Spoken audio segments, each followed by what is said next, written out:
Абай Құнанбаев 1845 жылы дүниеге келіп, 1904 жылы дүниеден кетеді. Жазушы, қоғам қайраткері, қазіргі қазақ жазба әдебиетінің негізін салушы, либералды білімді исламға таяна отырып, орыс және Европа мәдениетімен жақындасу арқылы қазақ мәдениетін жаңартуды көздеген реформатор.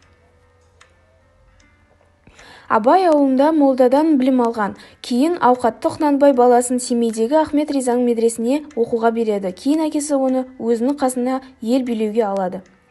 Ол жерде 3 жылдай оқып, медреседе оқып жүріп, 3 айдай орыс мектебінен дәріс алады. Абай араб, түрік, парсы тілдерінде үйренеді.